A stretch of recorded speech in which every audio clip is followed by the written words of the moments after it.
Are you listening? Damn.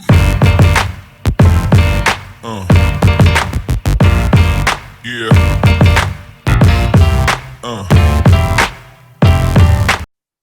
Welcome everyone to another episode of Boss Talks. I'm Christine Drummond, your host, and I'm here with my co-host Joel Lord. And today we are bringing you lesson 3 out of the book we've been talking about over the last few weeks, The Law of Success by Napoleon Hill. And I just wanted to know that, well, I want you guys to know that we appreciate the comments that people are sharing out there in social media. We had Scott, the amazing Scott, sharing the other day about how much he's getting from these podcasts. So we read your comments. We love your reviews. So if you do love these podcasts and the information that we're providing, please don't be afraid to share it on. It's free information. I know there's a lot of distractions in the world right now. I know there's a lot of information being thrown at us, but we wouldn't be sharing this stuff unless we thought it was important enough to share. We don't talk for the sake of talking. We actually talk because we know how much of an impact this information is having on our own lives. And then we want to regurgitate it so that you guys can get value from it as well. So Joel, this is lesson 3, the habit of saving out of the Law of Success. I've loved implementing all the little formulas and strategies so far. And this is one that I started to master a couple of years ago now. And I just want to open up with this opening paragraph out of the book, which says, to advise one to save money without describing how to save would be somewhat like drawing the picture of a horse and riding under it. This is a horse. It is obvious to all that saving money is one of the essentials for success, but the big question uppermost in minds of the majority of those who do not save is, how can I do it? And for most of us, hopefully not the listeners, but for a lot of people, and myself included, I was not given sound financial advice growing up. I was told to save. I was never shown how to actually do it. And one of the quotes on the opposite page here says, the only lasting favor which the parent may confer upon the child is that of helping the child to help itself. And for me, this is what drives me on my financial journey, to make sure that my children are financially savvy. I'm getting goosebumps as I talk about it because they are so much further ahead at the age of 4 and 8 in regards to money knowledge and saving than I was in my first 30 years.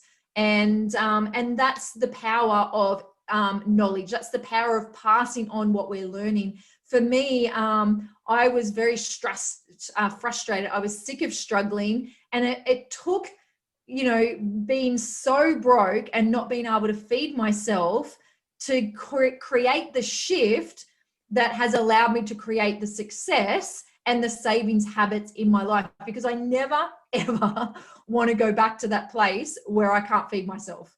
It sucks not having money. It's embarrassing. There's a lot of guilt around it.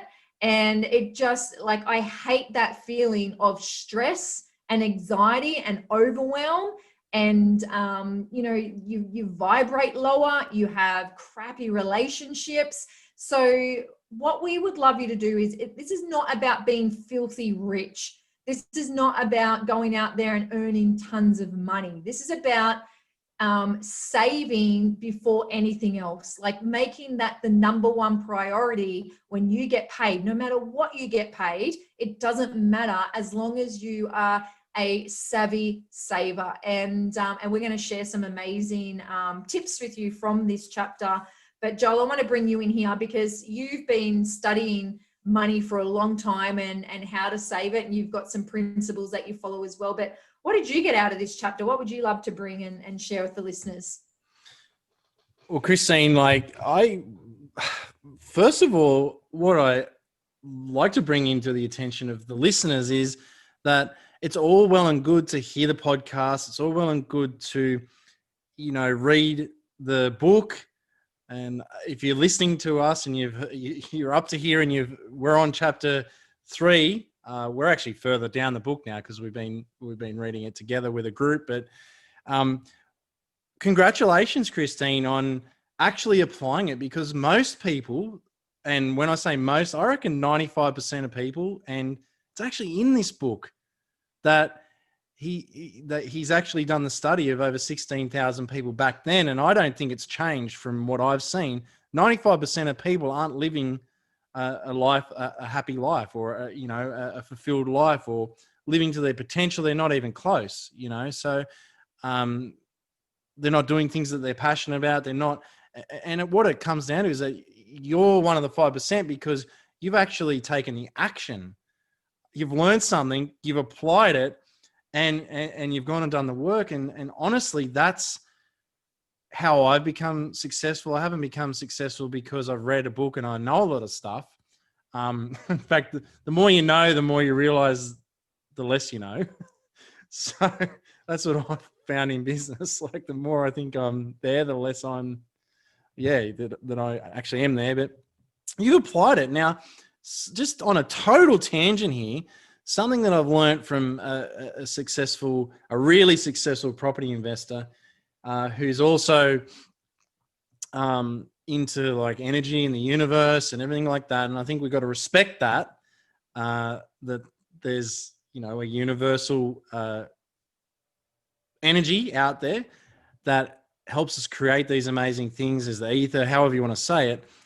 When you learn these things in these books and you follow the learnings and you're working on yourself, there's a shadow side.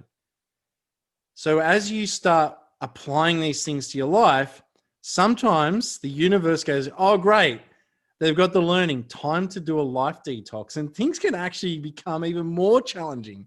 Things can actually feel like they've gone backwards. Things can actually feel like they've broken apart. And thank goodness I've got, because this has happened to me a number of times. It's actually, before we even spoke, this is what we were speaking about. It's actually happened to many people I know right now, actually, not just me. And one of the things he said is like, when you have new learnings and you apply new things and you ask the universe for these things and you start going after new goals, sometimes things crumble and you can actually feel like it's worse, but it's actually the universe creating activating the law of vacuum law of prosperity, where you actually need to have things destroyed, and the circle of life, like if you watch The Lion King, like whatever it is, sometimes things need to be destroyed to create something new. So like, if you're following this and this has happened to you, stay the course. These learnings are universal laws. They're not something that Christine and I are making up. This is just the fact of it. So things can get worse before they get better. Sometimes they just get better. It's just congratulations that you've done the work, because so many people, the 95%, just would have hopped to the next book and started learning some really great stuff. And, that's that. I guess put a pin in that. As far as like what I got from the book, this book is just, I swear it's the Bible of success. It's like, if you can't work out how to be successful from this book, I don't know who can help you. Maybe I don't know. Nobody's hopeless. Like I love this quote: "Who told you it couldn't be done? And what great achievement does he or she have to their credit that entitles them to use the word impossible so freely?" So when you're having a growth spurt and you're starting to save money, you're going to start saying no to some things. Maybe you're going to say no to entertainment a bit more. Maybe you're going to stop, maybe you won't go out with your friends. Maybe instead of having that coffee at Starbucks, you'll make it at home.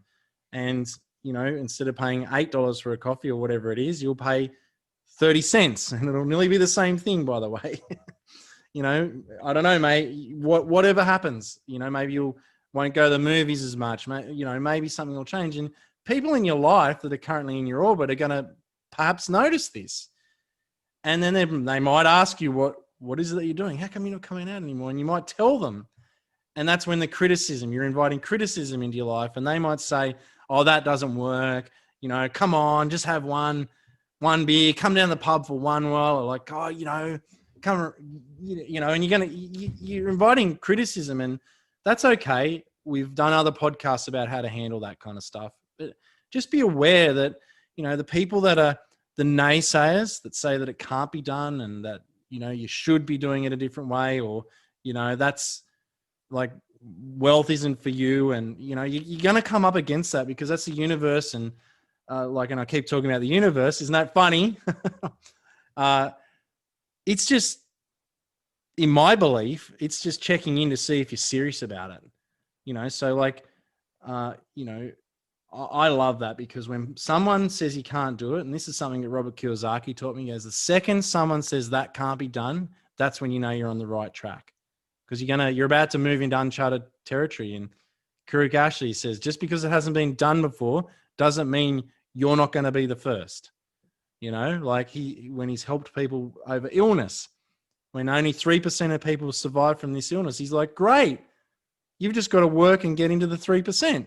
That's awesome. So it's funny way of looking at it, Christine. So that doesn't sound much like money, but I just felt like that's a message to get across, because, when you decide to become more wealthy and change your life and do all the things that are in this book, you are going to come up against criticism, and the universe is going to check in with you to see if you're serious. And that's when you got to double down and go for it, because the upside to that is, where will your life be in 10 years? And this is visionary stuff, and this is stuff we've been talking about, Christine. And, I know your vision is huge and you double back down on it now. So yeah, what do you have to say about that? I'll throw it back to you.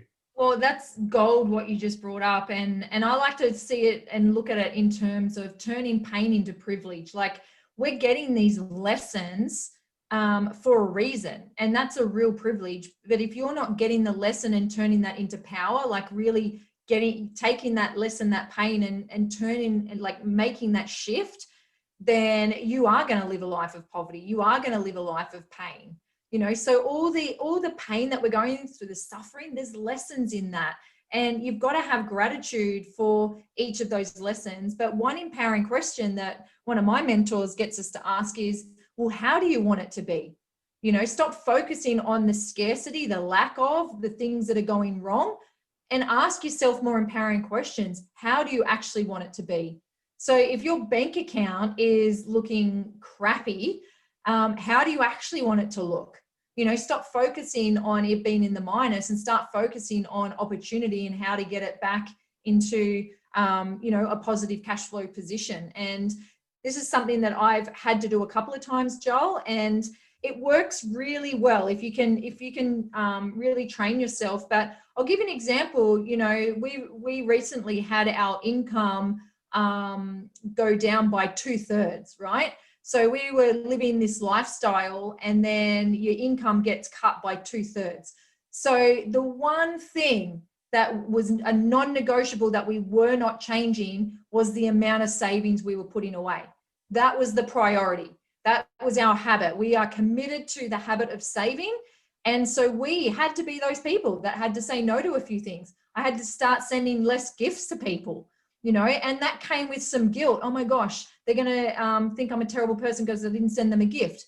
But guess what? I started picking up the phone instead and having real conversations and real connections. No one gives a shit about whether they're receiving a gift or not. People want to hear from you. People want to know that you care. Okay, so don't feel like you have to spend money in order to please people, which is which is the trap that I got into. Okay, so there's ways that you can cut back but still maintain positive habits, those habits of saving that are going to empower you and show yourself that you're worthy as well. Like the minute that you break that habit, you're proving yourself right that you're not worthy of this. You're not worthy of a savings account. You're not worthy of wealth. You're not worthy of, having an amazing, abundant life. You're saying, I'm going to be like everyone else, and I'm going to give my power away and give my money away to everybody else except for me. And when you stop living in that space, watch what happens, because the universe has got your back. It really does. There's a book out there, actually. I think Gabby Bernstein wrote it, called The Universe Has Your Back. And it is always conspiring to give you what you want. but you've got to know what it is that you actually want. And that's why this book, The Law of Success, is so crucial for people to read, because it gets you to figure out what your definite chief aim in life is. And then you come up with definite chief aims around the things that you want in your life. So there might be a certain amount that you would love, and that becomes your new definite chief aim that you're working towards. And you don't stop until you get it. You put your plan in place. You've got your auto suggestion, your affirmations. If you need to go back and listen to the 2 podcasts previous to this, the first 2 chapters, then do that. But I want to share with you some things in here that he talks about, which is, 2 types of debt. There's the debts that are incurred for luxuries, which become a dead loss. How many of us get caught in that trap? We get distracted by marketing and we buy things that we definitely don't need, and it's just basically a dead loss. And then there's the debts that are incurred in the course of professional or business trading, which represents service or merchandise that can be converted back into assets. So this can be your personal development. This can be upskilling, growth, investing. These are all debts that, yes, it costs money, but I remember talking to Joel recently, and he said, if he invests in a course, he makes sure that he implements whatever he learns on that course to make the investment back, and I think that's an awesome way. I don't think people look at, these courses and things as an investment like that. So the other thing too, out of this book that I really loved was there's a business, and in the business, they've got on the wall, we talk and think only of abundance here. If you have a tale of woe, please keep it, as we don't want it. And that's all about standards. That's about putting up boundaries, protecting your energy, protecting your thoughts. We've all got those people in our lives where they ring us and you kind of think twice, do I answer this phone call? Because they suck the energy out of us. We know that it's going to be draining when we talk to them. Well, every day we come across these people as well in our everyday life. So imagine if you kept that standard, if you hung a plaque like that in your office, wherever you work, your workspace, and you demanded a higher level of thinking from people that you came in contact with. And people reading that now know the standard that you're setting for yourself and the boundaries that you're using to protect yourself as well. So I thought that was really important to share. But there's so much gold in here, guys. We can't possibly give it all to you on a podcast, but there were a few points that I really wanted to share and some personal experience there as well. Life, it's risk taking. You're going to have to take some risks, guys. No one gets out alive, right? So you might as well take some risks, have some fun. It's okay if you lose a few of the risks. It's okay if you fail, because it doesn't matter how many times you fail. It matters how many times you get back up, how many times you keep going. And if you can nail this habit of savings, like I worked out that $250 a week going into a savings account that's compounding over 10 years, you're going to have over $150,000 in that account. Now you might go, well, I want to get that in 5 years, Christine. Righto, we'll double it. Do your $500 a week, and let that compound over the 5 years. And then, in 10 years time, it'll be closer to $800,000 or $900,000. But it's just numbers, guys. But it's the habit. That's the most important thing. It's getting in the habit. Stop breaking those empowering habits. Stop breaking those promises to yourself. If you say you're going to do something and you're going to get your savings in order, your finances in order, then do it. Stop wishing for it to be done and start implementing some of the stuff that you're learning. So many people out there want more money, but they never study how to get more money or what to do with the money that they've got. So we're giving you this goal today, and we're giving you permission to give yourself a kick up the butt to go, you know what? I'm not where I want to be financially, and this crazy woman is right. I need to start doing something differently, so that's what I wanted to add in there. Joel, you take it away. Christine, so many people believe success is down to luck. And I'm not going to be the cliche one that's saying it's like hard work and all that kind of stuff that you hear from a lot of the gurus. Success isn't, and wealth isn't luck. Like you can get struck by lightning. So you could actually be that 1 in a million or 100 million that gets struck by lightning. You could win the lottery. You could get an inheritance. You can get all that stuff. I get it. It's easy enough to go out and look for someone who's been lucky and then go, oh, they're just lucky. The truth is, success isn't luck. Wealth isn't luck. Wealth is maths. It's just numbers. And it's not even complicated numbers. It's really third grade level maths compounded over time, and you don't even have to do it anymore because you got Google. You can Google compound interest calculator, key in the number that you want when you're 60 or in how many ever years, and then just reverse engineer it. And then it's all about just like consistently with discipline, hitting those weekly, monthly targets that you need to hit. And that's how you be able to, and you can do it quickly if you want, or you can do it over time. It doesn't matter. Like you don't need some huge wage to get you there, or some hugely successful business to be able to be above, to get into the 1%. You can do it. It's just literally maths and time and just a bit of discipline. So, a lot of discipline. So my question to this, to the listeners is, let's just stop the shit. What do you want more? Do you want that beer, or do you want a comfortable, amazing, fulfilling life at 60? Do you want to say no to the expensive dinner where you're trying to keep up with the people that you don't really even like, or have that car to park in the driveway that impresses the person next door to you that's also in too much debt to afford their Audi or whatever they've got? Or do you want that, freedom in your 50s? Like, do you want to be able to say yes to more things? Like, I don't know, what do you want to be able to provide to your grandkids? What sort of a head start do you want to give them? What sort of lessons do you want to give them? Like, it really comes down, do you want the short-term, dopamine hit of buying that iPhone now, or do you want the fulfillment of, having lifelong lasting wealth, like generational wealth? Like, do you want, and Christine so often talks about, just because you weren't born into a family that has great money values and has expertise in creating money, maybe you could just be that person that starts it. Draw a line in the sand and decide that you are the one that is turning the entire legacy of your family tree around by just being the person that, makes the money and saves the money and has great money habits, because you are ruled by your habits.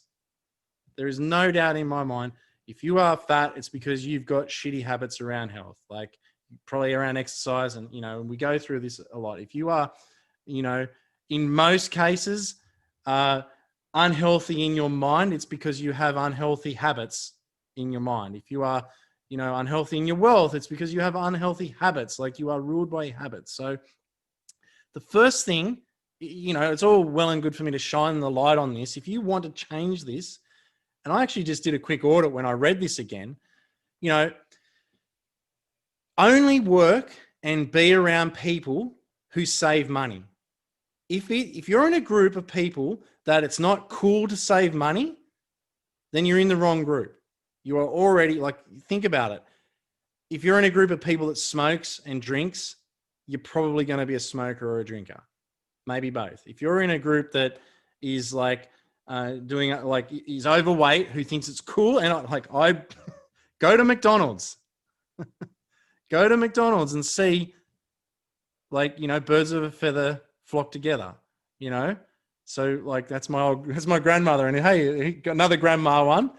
If you sleep with dogs, you wake up with fleas. So it's just like that. But the fleas I want are the rich ones. I want to be around people that are doing better than me. I want to be around people that are not, they don't have to be richer than me. They just have to have better habits around the things I want to be great at, because you never know, just because they're not in front of you now, if their habits are better, they may well be, So I like that. That's what I do. So audit your friends. It's a massive thing. So guys, money opens doors. If you've got the money, you can say yes to things. It gets you in the door into different peer groups that allow you to, to have better things in life. And I know this could be triggering people, and I'm sure it is. And Christine deals with this all the time. You know, the triggers around money, you know, like, oh, well, you know, wanting good things in life, like wanting that Bentley car, or you want to ride on a first class in an airplane. You want to ride up the front of the plane. You want to be able to stay in a Manhattan apartment when you go traveling and stuff like that. Like you want to go to like the Greek islands and stuff like that. You want to go first class. Like that makes you a bad person, or that will make me a bad person. That, you know, wanting money is a bad thing. That's not true. And if you've got a religious reason around it, I can shut that down anytime you want, because God did not create all this amazing stuff in the world, and the universe didn't put all this in front of you to make you feel bad because you can't have it.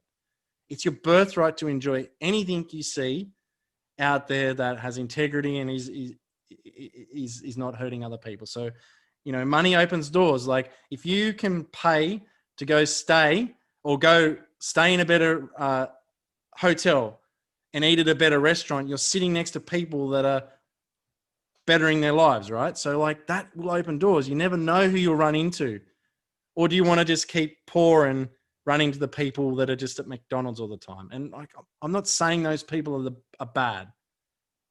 Don't take it out of context. What I'm saying is, like, do you really want to be around the people that consistently have shitty habits? Because as a general rule of thumb, if you got more money, you can go to better places, you can meet even better people that are doing more interesting things, that have different, more fun, exciting problems than, shit, how am I going to pay the phone bill this week? How am I going to pay the electricity bill? Oh my God, I've got credit card debt that I can't pay. I can't answer the phone because I'm worried that the debt collectors are coming after me. They are shitty problems. You want to have good problems like, holy crap, where am I going to invest this money so that it's effective for my tax and bettering my family? Like that kind of stuff. Christine, you get what I'm saying? Yeah, totally. And you're on point, because something that author mentions in here is the two ways that people suffer when they don't have a savings account. And the first way is the inability to seize opportunities that come only to people who have cash ready. You know, so you're missing out on opportunities every single day just because you don't have the funds available. And the second way is by embarrassment due to some unexpected emergency where you need cash, you know. And we see this so often when people get a scare with their health, or someone in their family gets sick, and then like that's when you know if you've got real wealth, is when you can use your money to help someone you love in your family to like get the medical attention that they need. Yeah. Or you know, like I see people where washing machines break down, or cars, and people, they feel embarrassed that they don't have the money there available to be able to fix that problem. So we don't want our listeners, we don't want you guys having those problems. We don't want you missing out on opportunities, and we don't want you to feel embarrassed around money. Money should be fun. It should be like something that you enjoy playing with. It should be something that you enjoy accumulating. For me, as Joel said before, like success is not by chance, it's by choice. So if you want more money, it's not just going to come to you. Like you've got to go to it, you know, make it a choice, make it a priority in your life, and find out all the different ways that you can accumulate more money. There's an abundance of ways to get more money. And you could Google that, you know, what are the top 100 ways to get more money? And you'll see website after website after website, blog after blog after blog of people with all these ideas on how to create extra money. So I wanted to share a little bit about what he goes into. I just lost it. So he's basically saying the habit of saving can be as fascinating as the habit of spending, but most people have the habits the wrong way around. And they're very good at spending and they suck at saving. So we want to make sure that, you know, every time you've got a an opportunity to spend money, like I would be asking myself, do I really need this? Can I get it for a better price somewhere else? Is it something that, will hold its value that I could possibly resell? I find that, and I fell into this trap as well, where I was just spending money on the most ridiculous things. And even our kids, we got them into the bad habit of just buying unnecessary crap that is just going to end up in landfill. That's going to be really bad for our planet as well. Whereas when we really asked our children what it is that they want from us, it wasn't toys. They didn't even mention anything from a physical perspective. It was picnics. It was camping. It was, can we have a bonfire out the back? Can we eat outside instead of inside every night? You know what I mean? Like, that's the stuff that they want. Can we go to the dinosaur park? Not once did they mention, can I have, new toys, new clothes, new this or this or this. So it's been a long journey and we've had to work on it, but I'm so grateful that over time we've been able to change their mindset to truly appreciate what it is in life that they actually want. And most of the things that they mention don't cost a cent. And that's what I love about it. You don't have to spend a lot of money to get this superficial feeling that you're going to get joy if you keep spending money. You're not. It's not long lasting. What is long lasting is those deep connected relationships that you're having with your children. Me and my son, we can spend over an hour throwing this foam airplane, which I think costs $3. It's like the best investment I've ever made, but it brings us so much joy. And he loves that. Like, whenever it's mummy and Sunday, it's mum, can we go throw the airplane? Absolutely. So I don't want you to think of wealth always in terms of having a ton of money. Like, look at having enriched relationships as well, and make that a habit as well. Like, that's a habit of saving too, in my opinion. And collecting those magic moments, collecting those memories, because at the end of the day, and this motto, I always come back to it. At the end of the day, like on my deathbed, I'm not going to be looking at how much cash I earned. I'm going to be looking at, did I live, did I love, and did I matter? And that's how I love to live my life these days. Not based on wealth, based on experience, based on connection, based on love. It always just comes back to love. And, you're probably thinking, how's this all tie in with savings? But it does, it all ties in. But we want you guys to get that having money allows you more opportunity. It allows you more choices. And we want you to have more abundant thinking, not just in terms of money, but abundant thinking in time, abundant thinking in relationships, in food, in health. We want you to have abundance of health. We want you to have abundance everywhere in your life. And you can only do that when you start changing your habits to more empowering ones. Sorry, Joel, I went on like 3 different tangents there. It was perfect, because at the end of the day, like, it's your birthright to be successful. Like, I often say that there's never been a time in the world where a child is born and the doctor goes, oh, he's an average one. They're always just, newborn children have unlimited potential. And just because you get older doesn't mean that goes away. Like, you're not born here to have less. Like Christine, like, I keep on referring back to my amazing co-host, but like a couple of years ago, a study showed that there's enough money, and there's probably way more now because of all the printing they've done. But even years ago, there was enough to have $12 million each. It's just the people with better habits around money, not some evil 5 families or some rot that you want to use as an excuse of why you can't have anything, or the government or your employer or anything like that, that's not allowing you to be successful. Like, there's so much money. Like, if you walked up and took $12 million out of the economy and put it in your bank, no one would notice. And I'm not saying go rob a bank or anything stupid like that. I'm just saying, like, No one is going to miss out because you're wealthy. No one's going to miss out. In fact, people are missing out because you're not wealthy.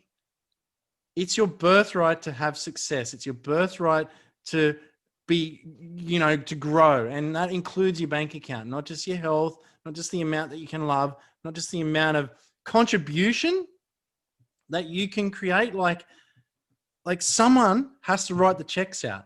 So and I'm not devaluing what people do, because you've got to start somewhere. Is the person at the front of the soup kitchen that's literally giving the soup out, is that person like helping more people, or is Tony Robbins helping more people by feeding, like, what is he feeding, 100 million meals a year? Like, he can't do that because he's broke. He's doing that and impacting that many lives because he's wealthy, and he's mastered the art of wealth. So like, I guess the thing that I want to point out is, like, okay, Joel, like, we've spoken about 40-40-20. We've spoken about all these in previous podcasts, and I encourage you to go back and scroll back and find them. Like, we're up to like nearly 80 podcasts now. So it's amazing. Go listen to those podcasts. The gold is in there. You want some gold now? Check your entertainment spending.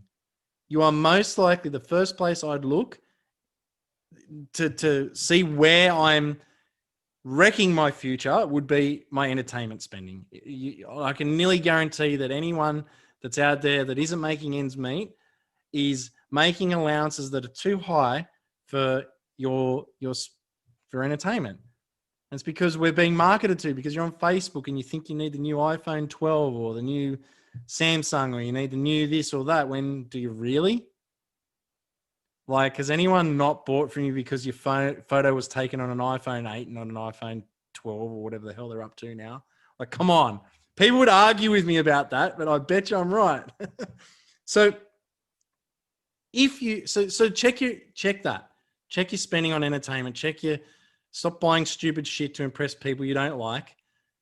And if you don't have people, and you are one of the people that is so fixed on their opinion that they don't have any friends that like spending, create your own. Teach people at your work the habit of spending. Lead by example. You be the first person that plants the seed that grows the forest. It's got to start somewhere. So you can start it. Like you've got social media. I bet you if you did a post, I don't know, something like, I'll just make it up on the spot, like, who are the people that think saving money is awesome? And you'll get people to go blah, blah, blah, and give you some heat. And there'll be people that go, actually, yes, I love it. Look what I've been able to do. Like, there's so many groups out there that are addicted to saving money and going and retiring young. Like, it's possible, guys. It's possible to curb your spending and retire in a short amount of time. It just depends how much discipline you want to have and what sacrifices you're willing to make. So ultimately, it's your birthright to be wealthy. You wouldn't want your kids to live with less because you've got shitty habits. If you don't have money in your bank, go fix it. It's your birthright to be wealthy. So I don't know, Christine, that's me. Boom. Boom, bada bing. I love it. I love it. So I just want to close out with this. How much should someone save? Okay.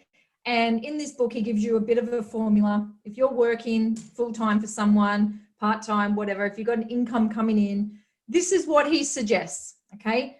20% straight into a savings account. Now, guys, you don't touch that savings account.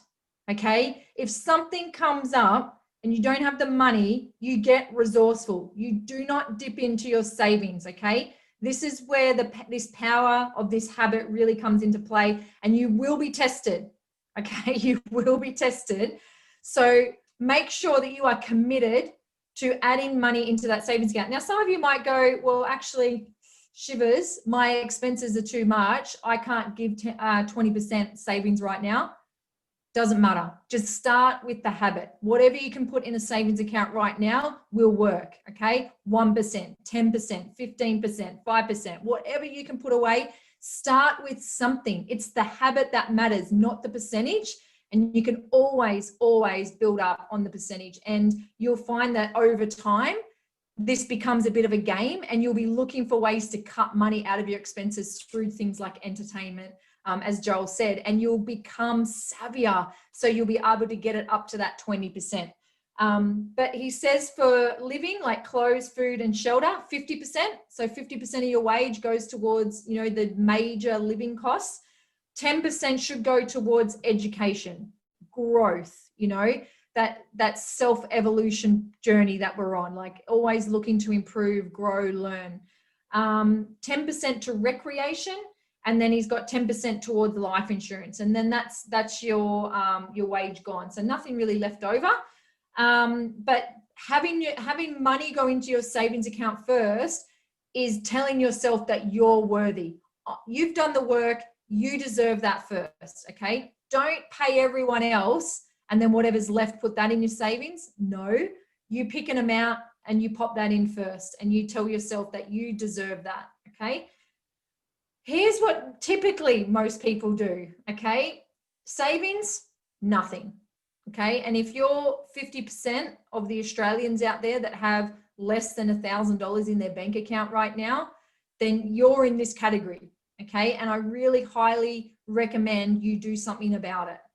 So most people have about 60% going to their major costs. They don't spend anything on education. Recreation is about 35%, and then life insurance is about 5%, if anything. So the first example is what you want to work towards. And if you can follow this principle, guys, you will totally transform your financial future. Does it happen overnight? No. It's the long game, and that's why people get frustrated and they don't stick to it. But you've got to have that long-term vision, because here's what he says in the book. There's nothing quite so humiliating that carries such great agony and suffering as poverty in old age. When personal services are no longer marketable and one must turn to relatives or to charitable institutions for existence. Guys, please don't be that person, okay? Don't feel like you need to get to your retirement age and have to rely on the government. We want you guys to be self-sufficient. Set yourself up so you don't have to rely on anybody else, okay?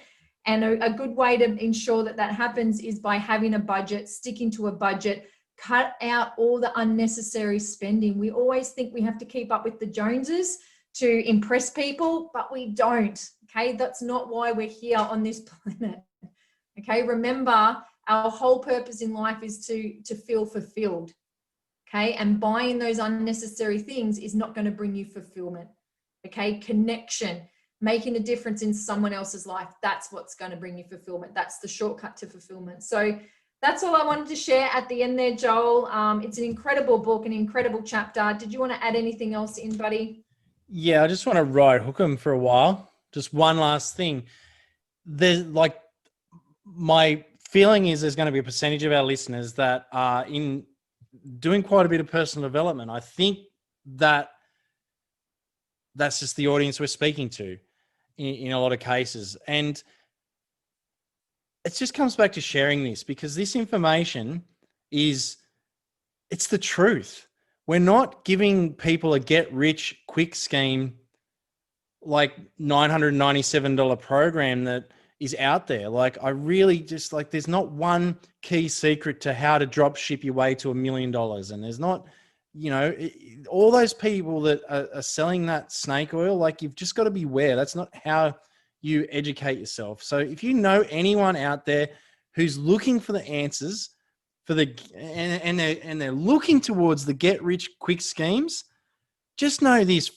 First of all, the only get rich quick scheme is selling get rich quick schemes to people who want to get rich quick scheme. That's the only way you can get rich quick, and that is not longevity. You will get rich and it will go very quickly, because people wake up that it's bullshit.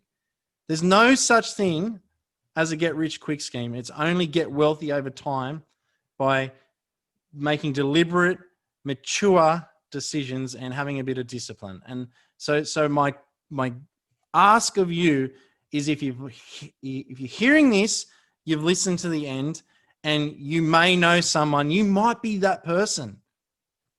Listen to our podcast. Share this podcast with people that are about to burn their money, because trust me, it doesn't work. I don't care how many testimonials there are on their stuff. I don't care. Like, it's not real. And I really want to defend you against that, because I know Christine feels the same way. Like, we care.